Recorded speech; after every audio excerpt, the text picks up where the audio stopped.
بيت الباشا، الفيلا اللي الليل بيرفض يسيبها في آخر شارع هادي قريب من البحر في رأس البر.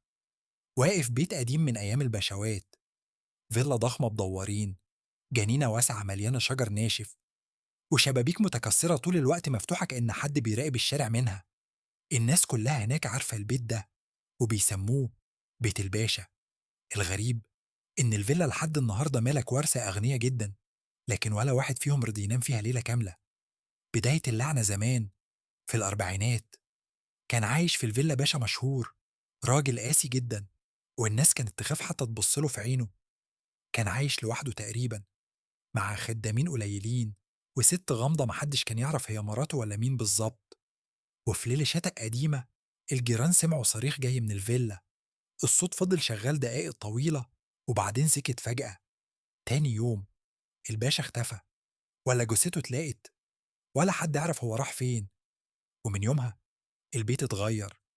العوامة اللي بتظهر كل فجر ورا الفيلا كان فيه حمام سباحة كبير، دلوقتي الباسين متكسر فاضي ومليان تراب وشجر ناشف.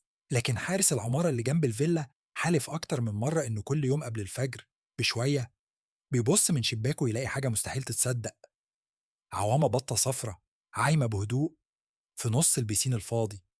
لا في مية ولا في حد دخل الفيلا أصلا.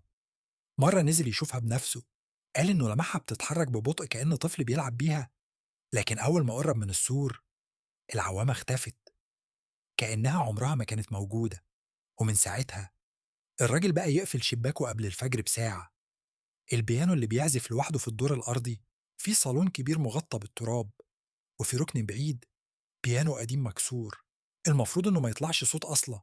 لكن في الشتاء لما رأس البر اتفضى والجو يبقى ساكت، الناس اللي بتعدي جنب الفيلا بالليل بيقولوا إنهم بيسمعوا موسيقى طالعة من جوه، لحن هادي قديم كئيب بشكل يخوف. وبعد الموسيقى بثواني بيطلع صوت صرخة ست، صرخة قصيرة مكتومة كأن حد كاتم نفسها. أوضة الخدامة فوق السطح في أوضة خشب صغيرة الباب بتاعها لحد النهاردة مقفول بجنزير حديد.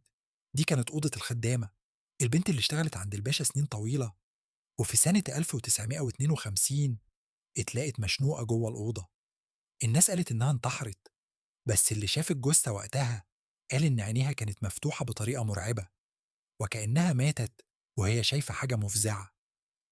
بعد الحادثة بسنين 3 عائلات حاولوا يجروا الفيلا، ولا عيلة كملت أسبوع كلهم كانوا يصحوا من النوم مخنوقين وعلى رقبتهم آثار زرقاء طويلة كأن حد كان بيشد حبل حوالين رقبتهم وهم نايمين. آخر عيلة هربت الساعة 4 الفجر وسابت الشنط والهدوم وحتى فلوسهم جوه. المراية في طرقة الدور التاني فيه مراية ضخمة متغطية بقماشة بيضة ومتثبتة بمسامير. أي حد يدخل الفيلا أول مرة يسأل ليه المراية دي متغطية، لكن محدش بيرد. لحد سنة 1987 واحد من الورثة قرر يشيل القماشة، قال إن كل ده خرافات. أول ما كشف المراية فضل واقف يبص لها دقيقة كاملة من غير حركة، وبعدين بدأ يصرخ صرخة هستيرية خلت أهل الشارع كله يجروا على الفيلا. بعدها بأيام الراجل اتجنن وكان طول الوقت يردد جملة واحدة: الست اللي في المراية عايزة تطلع. ومن يومها القماشة اتثبتت بمسامير حديد ومحدش لمسها تاني. الليلة الأخيرة سنة 2010 5 شباب قرروا يكسروا باب الفيلا ويسهروا جوه. كانوا بيضحكوا ويصوروا فيديوهات ويتريقوا على حكايات الناس. الساعة قربت من ثانية الفجر، وفجأة الجيران سمعوا صوت ضحك عالي جدا طالع من الفيلا، ضحك هستيري مخلوط بصريخ. وبعدين كل الأنوار اللي الشباب كانوا مشغلينها طفت مرة واحدة.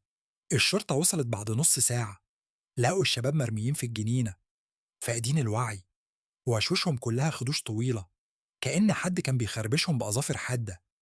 لما فاقوا في المستشفى كلهم قالوا نفس الجملة بالحرف: كان في ست لابسة أبيض بترقص معانا في الصالون.